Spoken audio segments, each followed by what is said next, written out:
Well, welcome to another week, and I want to just start with a bit of a reflection. I still remember my grey Postbank passbook today, each week taking $1 into school and watching the balance grow. We went to the bank and they'd put the passbook through the dot matrix printer and update the balance.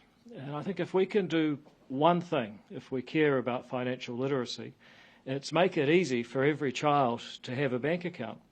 Now, I don't remember having to prove my ID, my address, the nature of my financial relationship with my parents. And I don't think that Postbank were checking my transactions each week for any suspicious deposits or withdrawals. I was saddened to see just this week a parent say that they went to open an account for their child and the bank said, don't bother. The AML bureaucracy makes it too hard to open a bank account in this country. Making it easier is just one example of the considerable changes that our Associate Minister of Justice Nicole McKee will be releasing this week as the government sets about introducing a wholly revamped anti-money laundering and countering foreign terrorism regime.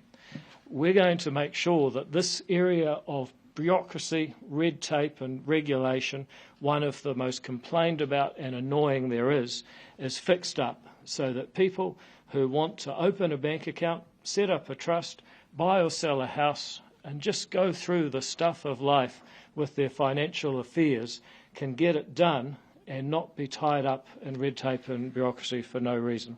Nicole has been leading this very hard work, balancing our international obligations to be a good and safe banking system, our obligations to combat organised crime within our borders, and also introduce a common sense risk-based approach to anti-money laundering legislation so that most people who are low risk can just get on with it.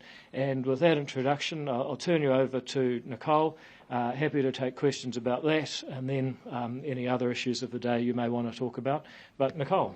Thank you, Acting PM. Today, the Government is announcing progress in our work to reform New Zealand's AMLCFT system.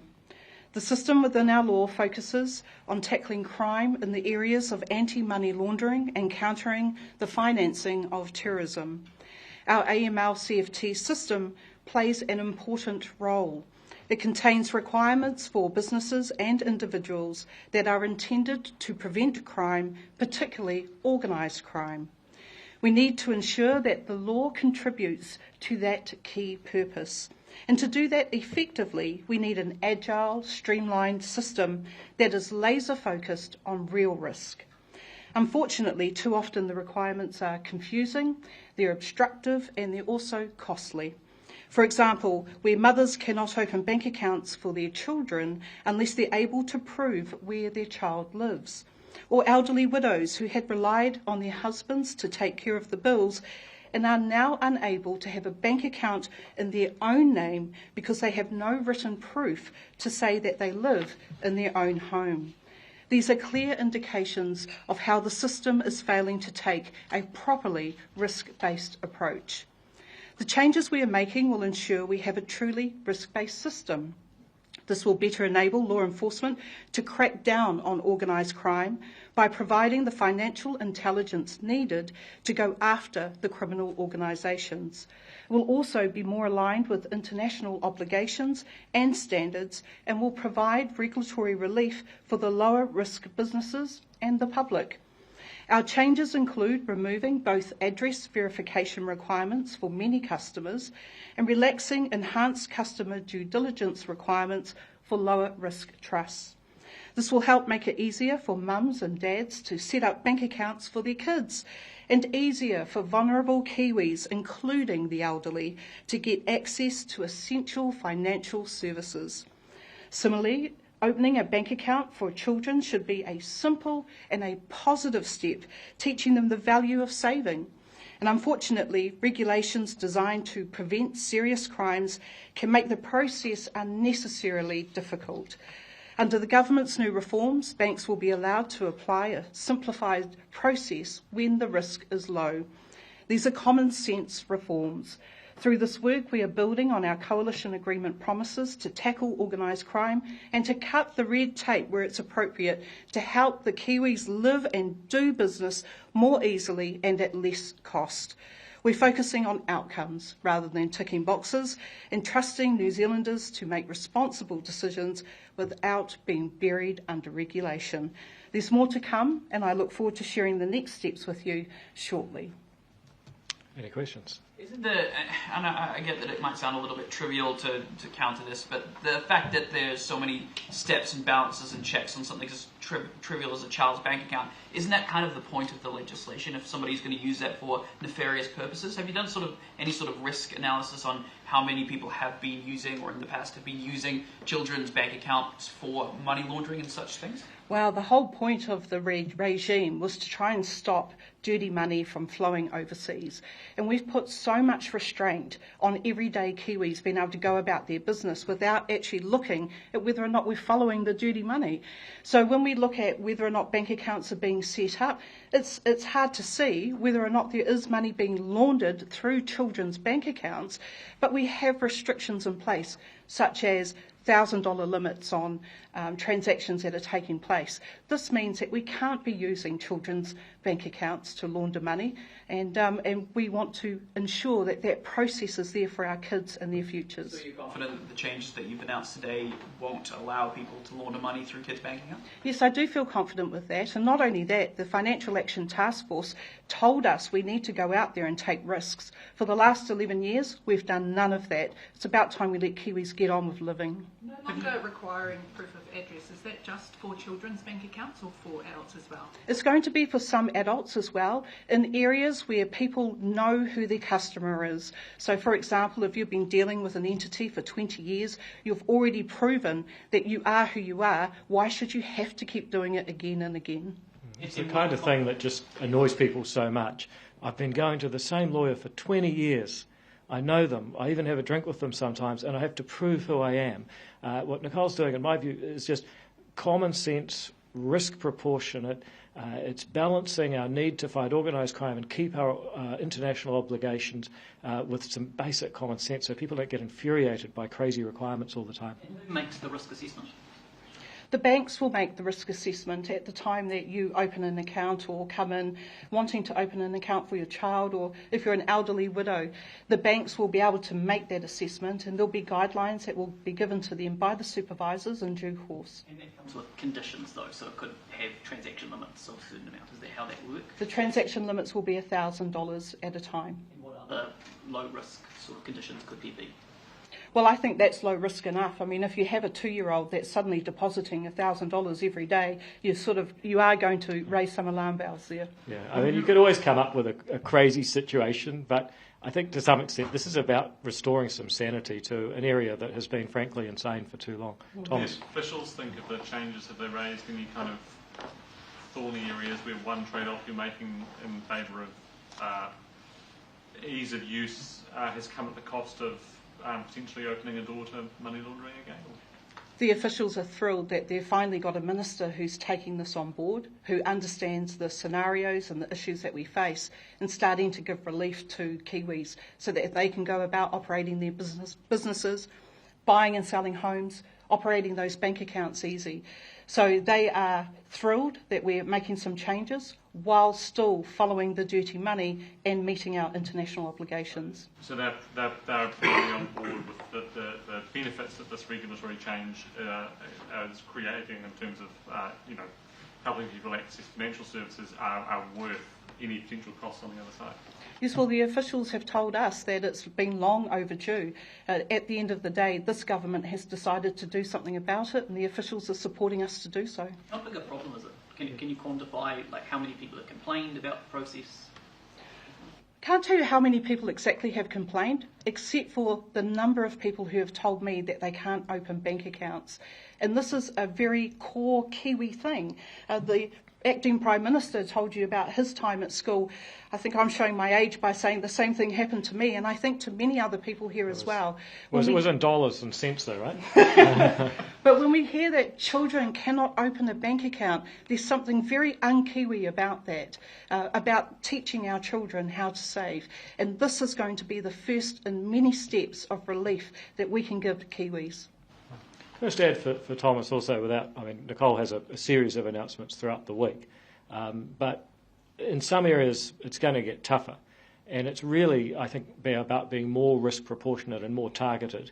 So there will be some stronger powers on truly bad activity, which helps satisfy our international arrangements, while also introducing some common sense proportionality for example, a widow who's just lost their life partner may not have access to a lot of the documentation required. These are real stories. So to answer the question about is it a problem, yeah, I can tell you, just as a Member of Parliament out in the community, over the last 11 years, this would be one of the most frequent complaints people have about the laws that successive governments have put in place. In terms of the timing of this announcement, a lot of the criticism of the Regulatory Standards Bill has been, I suppose, about trying to sneak in a kind of covert agenda in terms of deregulating aspects of our regulatory lives.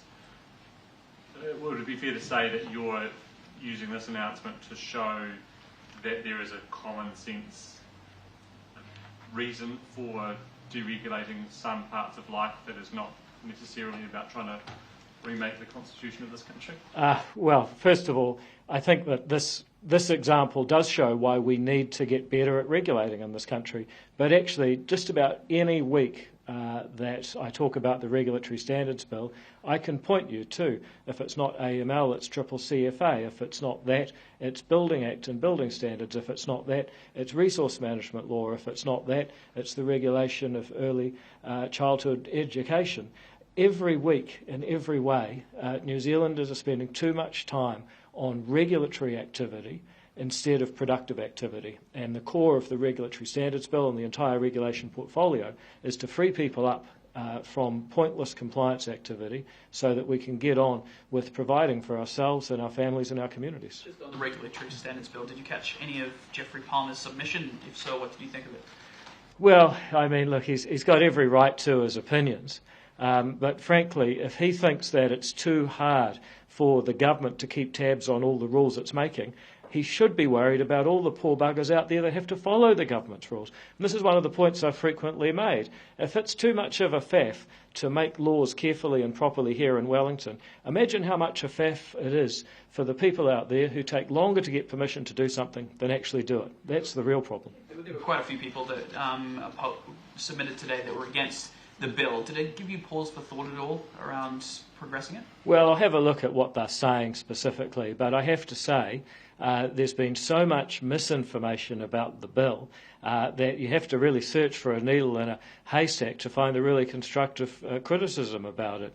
This is a piece of legislation that will make it much, much harder for politicians to just lazily put red tape on New Zealanders. It will make it much, much easier for New Zealanders to challenge bad laws. And if we're going to truly unleash the potential of New Zealanders, that's absolutely essential. I also saw a comment, I'm sorry, I will come to you, Julia, there, a comment that there was something strange about this bill. Well, actually, this bill brings together a lot of things that are already required. We already have principles of good regulation in the legislative advisory guidelines. Just not many people know about them. We already have regulatory impact statements, but other than Thomas Coughlin, not many people know about them. Actually, what we're doing is taking things that the government already does in different ways, and we're putting them together in one black letter law that governments must follow so New Zealanders have some rights. There's nothing really new here, and so it's odd to call it strange when it's actually things that government's been doing for a long time. One argument against it, though, is that for simply that reason, it's already been done. What's the point in replicating it? Well, I question whether it's been done effectively. I think the fact that so few people are aware of the legislative advisory guidelines, the fact that regulatory impact statements are held in such low esteem, is actually the case for putting this in a proper parliamentary law saying that these are the standards of making rules in New Zealand, and if you don't like the way the government's doing it, here's an independent body you can go to, the Regulatory Standards Board, and challenge them. So it's in some ways not new, and that's true, and I understand that criticism, but I also don't believe anyone seriously thinks that what we're doing right now is working, and that's why we're drowning in red tape in this country. One of the main arguments being put forward today is that the legislation doesn't mention the treaty, and that some of the submitters would like to see the treaty mentioned as one of the principles. Yeah. What's the thinking behind not having it included? What I wish, I really genuinely wish you could do for me right now is give an example of where having the principles of the treaty and the Regulatory Standards Bill would change the outcome. Because if you look through the principles we have, they're all designed around making sure that every New Zealander has a government that makes laws carefully and is accountable to them. Now, if you can explain why putting a principle of the treaty in would enhance that, then I'd be really interested to hear it. But all these people sort of mindlessly say, you must have the Treaty of Waitangi because it's our founding document.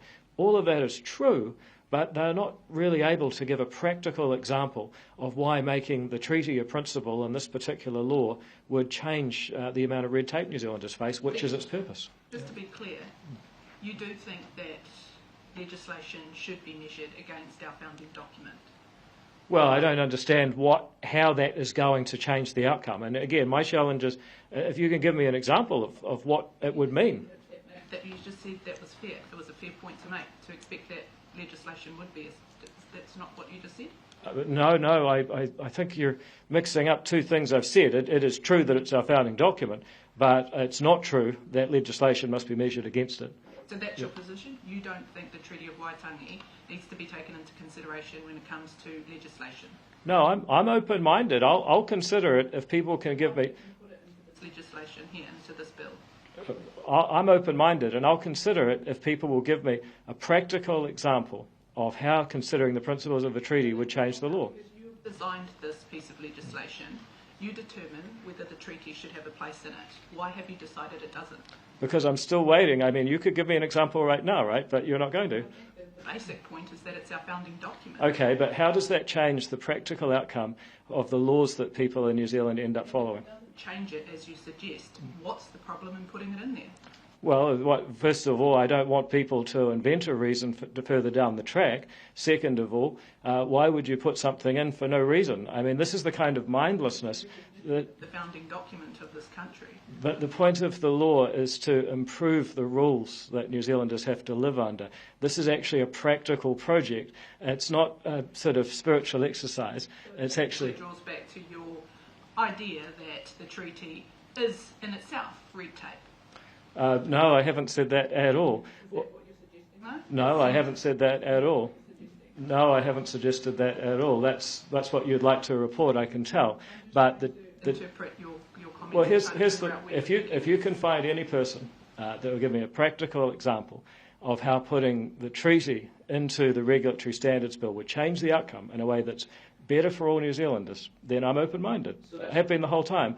But so far, not a single person who's mindlessly said, oh, but it's our founding document, it should be there, can practically explain how that makes the boat go faster. So you're open to somebody, if somebody's able to convince you as a reason to why the Treaty of Waitangi needs to be in the Regulatory Standards Bill, you're open to amending the legislation to insert that as a clause? Yeah, look, I listen and I change my mind all the time. But so far, I've had a whole lot of people who have, and you've just seen an example of it, and I think people will be really interested to review that exchange. People, well, I mean, it's interesting, isn't it? Because, we've had this whole corridor now, Mikey, and I'm still waiting for you to say, well, here's one of the practical examples I'm thinking of, and what have you thought of that? But all I'm hearing is, putting words in my mouth which aren't true, trying to get me to say things I haven't said, and I just think we need a higher level of debate. This comes back to the disagreement over treaty principles, but I suppose some of the critics might say that adding the consideration of partnership with Māori would be worthwhile when considering rulemaking. Well, again, it's not really clear how that would actually help make a better law. I mean, the question is, what are the impacts on people's liberties? What are the impacts on people's property? Do people have access to the law? Is it written down? Is it clear? Do the courts have the right to adjudicate it? If there's fees or taxes or levies under a law, then are those set fairly in proportion to the costs that people pay? Now, all of those things apply to Maori people and they apply to non-Maori people. If you're suggesting that a Maori person will have a different approach to paying a tax or a levy, well, that's interesting, but I don't really see how that applies. And again, the challenge, I think, is for these people to explain exactly why they think that the principles, the basic principles of lawmaking that are already in the legislative advisory guidelines or very similar to, why would they apply differently to one group of people from another? Have you listened to any of the submissions today? There was quite an interesting one from Dunedin Council where they talked about how in the Local Government Act there's the reference to the treaty, and so when they create their council bylaws they're considering the impact on the whole community. There was another submission from Healthcare Coalition that talked about property rights and what happened in Australia with cigarette plain packaging.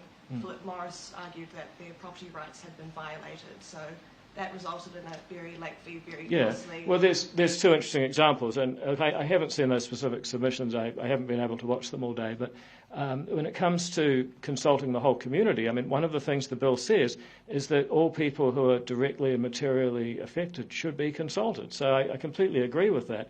But I think what we're saying is consistent with what you've described Dunedin Council saying. Now, again, when it comes to the question of plain packaging, you could argue that it's a violation of property rights. The answer might be either that you have to pay compensation, or you could say, we don't want to pay compensation, we do want to take away their rights, and we're just going to do it because we think fighting smoking is so important. That's up to the public to judge, because remember, this regulatory standards bill does not prevent a government or a parliament from making a law or a regulation. What it does do is create transparency so that the people can actually watch and understand what their representatives are doing. Doesn't that hamstring the ability of health advocates and legislators to put health as a priority? If they are fearful that they could have to pay compensation or that they could... So just to be clear, are you suggesting that somebody who lobbied a government would have to pay compensation under this bill? I'm saying that the Aotearoa Health because they also made the point of the case of...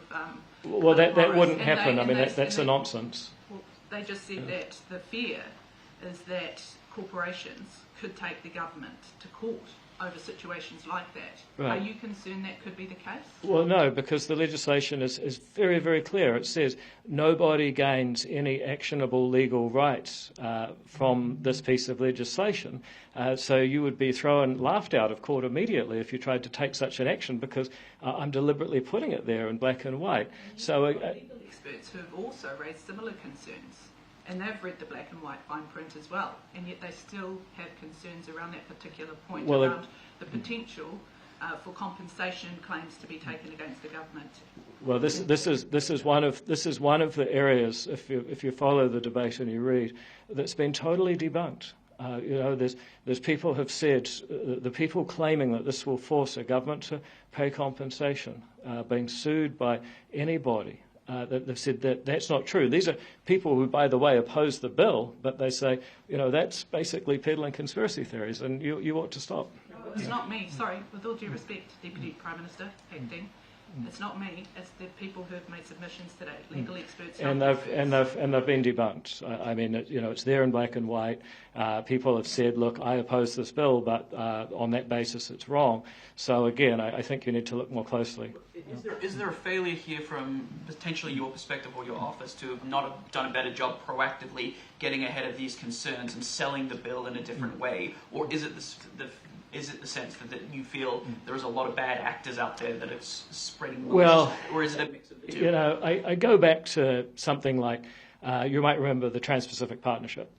There were people out there that no matter what you said, they would say, oh, no, they're lying, it's not true, I found an expert somewhere that supports my view, so therefore I'm right. We've faced this before. We had it, dare I say it, around vaccination during the COVID period. We had it over the rollout of 5G. There will always be a group of people out there, and some of them will say they're lawyers, and some of them will say they're experts, and some of them will say they're in politics once, and they will say, well, actually, we think that this is terrible. Now, I think the truth is that every government has failed at convincing 100% of people. There will always be a group of people that get animated, and usually they'll have some issue or other. The time I've been in politics, as I say, it's been the TPP, it's been 5G, it's been the vaccine. At the moment, it's the Regulatory Standards Bill. One day it'll be something else, and you'll be asking someone else the same question. Of this type of law in the past that has made its way into the House and failed, how is this version different, and why do you think it'll be successful this time around? Well, first of all, it is quite different in that it does not give direct recourse to the courts. We've changed that because people are concerned about judicial activism. That's not a criticism of the judiciary, by the way, but it is a bill that's been significantly changed from previous versions. But also, sometimes it's just an idea whose time has come, as I've said on other issues. The End of Life Choice Act, 1995, 2003, finally passed in 2019. Homosexual law reform started in 1974, had another couple of goes in the 70s, finally passed in 1986. Sometimes it just takes a while for an idea like this to percolate. Do you have the only say when it comes to the appointment of the board? Well, I don't. It's appointed by the Appointments and Honours Committee, which is a subcommittee of Cabinet. Oh, okay. I'm reading the bill. It says that it's appointed by the Minister. Well, legally that's what it says, but in practice, there's lots of areas like that, but it's appointed by the Cabinet. So, yeah. Do you think that... sorry, I know, yes. Sorry. Do you think that voters, since the bill isn't legally binding, they can't take it to court to challenge a regulation? It's just sort of a name and shame, bad laws. We already have that with the Bill of Rights, and periodically the government will breach the Bill of Rights in some way. A minister will stand up in Parliament and explain why. The public won't pay any attention. It doesn't seem to really put any pressure on ministers to not do so. Do you really think this bill will have much effect on a future government that doesn't include the ACT Party? Well, it's kind of interesting because Sir Geoffrey Palmer was responsible for putting the Bill of Rights into law, and I think most people would argue that it has been very effective in changing behaviour. You're right, the Bill of Rights, until very recently, hasn't had any impact in courts of law. However, it has, I think, really changed behaviour. It has put a bit of a chill on politicians who say, well, if we do that, we'll get a hostile Section 7 report, as we call it. I'm not sure sometimes they do, and that's kind of the point. This law won't stop politicians ultimately from doing things, but it will start to say, well, this is what good lawmaking looks like. We as a community place a value on that, and we ought to have more of it. I guess the concern... Thomas, sorry. The example of the plain packaging tobacco labelling is an interesting one, because obviously there is nothing, after this bill passes, there will be nothing that would stop a future government, if we didn't already have it, from doing that. And I haven't seen any polling, but I imagine it's broadly supported, pretty popular overseas. It would, however, I suppose, add another check and make it more difficult for a government to do that, because it would name and shame, I guess, the institution would name and shame, the mechanisms that the bill sets up would name and shame a measure like that. Can you see why, given what appears to be the broad popularity of plain packaging tobacco and the anti-smoking sort of movement, can you see why people are a little bit concerned that this bill would make it more difficult to achieve a broadly popular public policy aim? Well, it will make it more difficult to make laws that take away people's property rights, there's no question. But you could make the similar argument around the gang patch law. It was noted as a violation of the Bill of Rights. The government decided that due to the scourge of gangs and intimidation, it was worth doing. I think what it does is it creates a threshold where governments will ignore the controls around bad lawmaking if they think there's sufficient political support, but there'll be a whole lot of other laws that they might have made without it that they decide not to, and that's how we get better regulations overall. In terms of that specific exclusion from the bill creating a mechanism by which a company could sue the government over a regulatory change, that exclusion you've included there. Is it the position of you and the ACT Party that you prefer that not to be there, and that's the government has compromised on that part? Sorry, just say that once more. Which part? The part of the bill that does not allow private entities to sue the government for damages regarding a regulatory change. That's always been the case with every version of the Regulatory Standards Bill going back some time. It's never been intended as a constitution of that sort. It has allowed people to take action against the government for not doing good RISs effectively. And it's not the position of you or the ACT Party that you would prefer a stronger bill that would not have that part of it, because that has been in the bill. Look, I think once you go down that pathway, you can invite some real difficulties. I mean, it would take us to a much more American place, and that's not really where we're trying to go with this. This preserves the sovereignty of Parliament to make laws. It just gives the public a lot more visibility about what politicians are up to.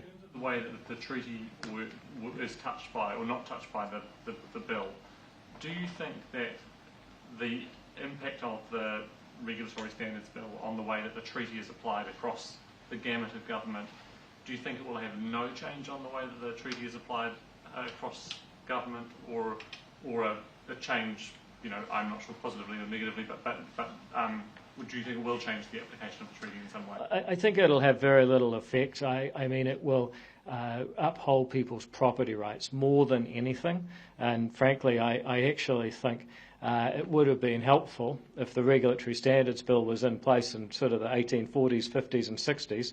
If governments had been a bit more respectful of property rights back then, we'd have far fewer problems in New Zealand today.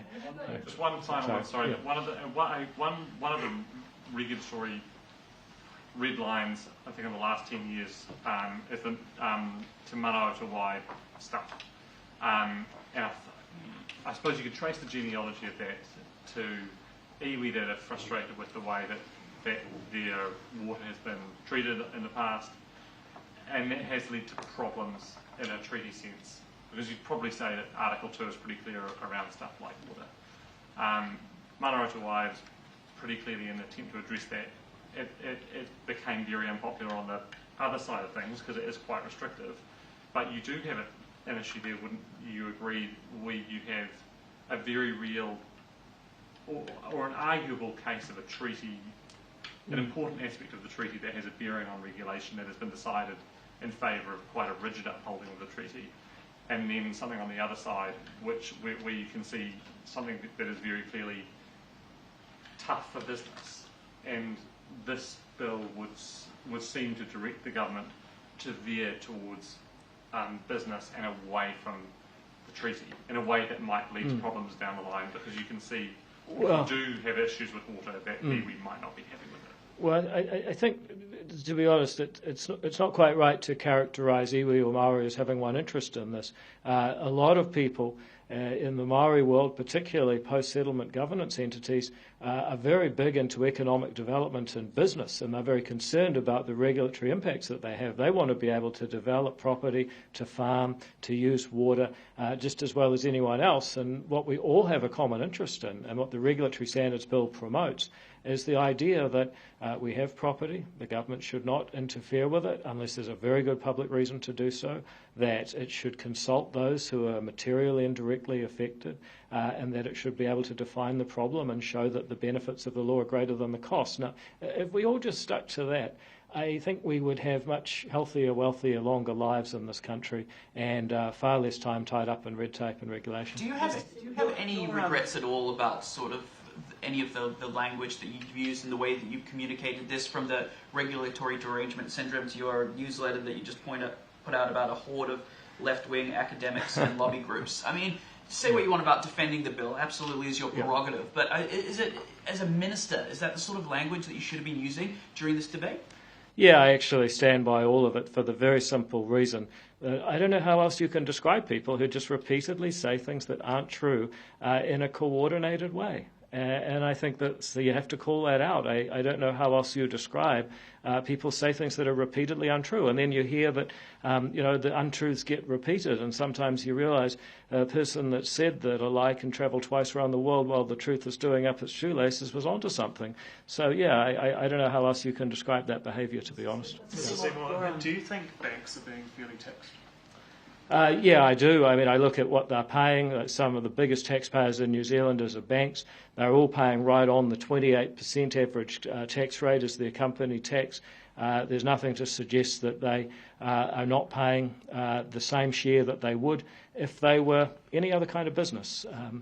What do you make of Nicola Willis beginning work on looking at whether the tax settings with regards to banks are appropriate?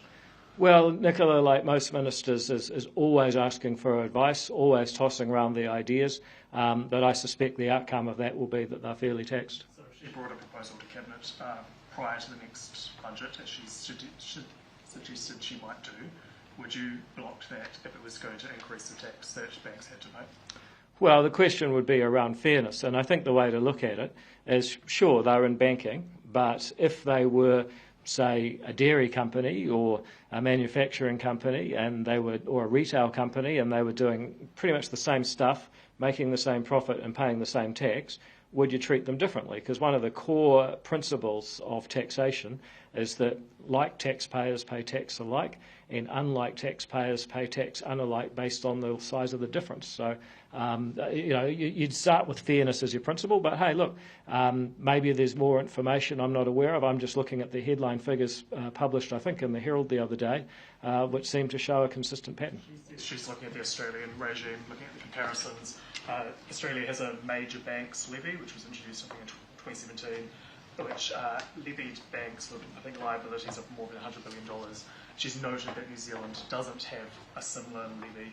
What would you think if she was to propose to you a similar levy? Well, I've seen the argument for that, and it goes something like this. Banks inevitably get bailed out if they're so big that their failure would affect the entire economy. Maybe they should be putting something aside for that rainy day if it happens one day. That's the argument. It's in a way a form of de facto deposit insurance. And you can make arguments like that. They're interesting, but I'd have to see the detail of them. On another subject, the police review, there was a police review out today which found insufficient monitoring of police internet use and inconsistent enforcement of security policies. How concerned are you by that? Well, you're always going to be concerned about any use of data or information by police. These are people that want to keep a register of where every firearm in the country is kept. You wouldn't want them to ever be sloppy with their data because that could be very dangerous. And pharmac staff go on strike for the first time ever this week. Your response? Well, look, they have pulled off a heroic effort getting the cash out the door to buy huge amounts of new medicines for New Zealanders in recent months. They've also come under a lot of pressure. We're investing in new IT systems for pharmac, and we'll do our best to pay competitively. There's a culture review underway, and we have a new chief executive starting soon who I just met last week. So there's a lot going on at pharmac, and I hope that we can work through any industrial issues as part of that. Just back on that police question, do you think police officers are being monitored enough for their internet use? Well, I'm not in a position to comment because I haven't evaluated their monitoring regime, but clearly from today's report, there's some room for improvement. Minister, just one last question on the treaty and the regulations bill. Your treaty principles bill recognised the rights of iwi and hapu. Why does your regulation bill not need to do the same? Well, I guess because it wouldn't add anything to the process of evaluating new laws. If it was going to, and if, again, the option's still there, by the way, anyone who, actually has an example of how this would change the outcome, well, it's a serious question. Anyone that can provide an example of how this would change the outcome and actually get us better laws, well, we're open to listening, but so far I hear people who say it should be in there almost for ornamental purposes. I think that's an insult to the Regulatory Standards Bill and the treaty. So in that case, the rights of iwi and hapu as that have come from the Treaty of Waitangi are inherently recognised, even though it doesn't say it, because they have rights, I assume you think, in the treaty. They're sort of inherently recognised in the bill, even though the treaty isn't mentioned. Well, you have the right to be consulted, you have the right to liberty, you have the right to property. Everyone has those same rights. They already exist in various parts of New Zealand's law and lawmaking process. We're pulling that together, and of course that's going to give strong protection to Māori and everyone else, as it should. National and New Zealand First have at various points suggested they might want to see some changes to the bill. Have you had any more detailed discussions with them? Have they articulated what changes they might want, and how amenable would you be to that? No, well, the government's position is it's based on a coalition agreement which says pass the bill. If they have, as I say, I'm always open to hearing what sort of constructive suggestions they have, but at this point I'm not hearing any specific suggestions. Is the ACT Party standing a candidate in pharmac? No. Where's that? We don't stand in the Māori wards. We don't believe that New Zealand should have different wards based on race. All right, folks. That's 45 minutes. I reckon that's just enough for all of us. You have a great day. See you later.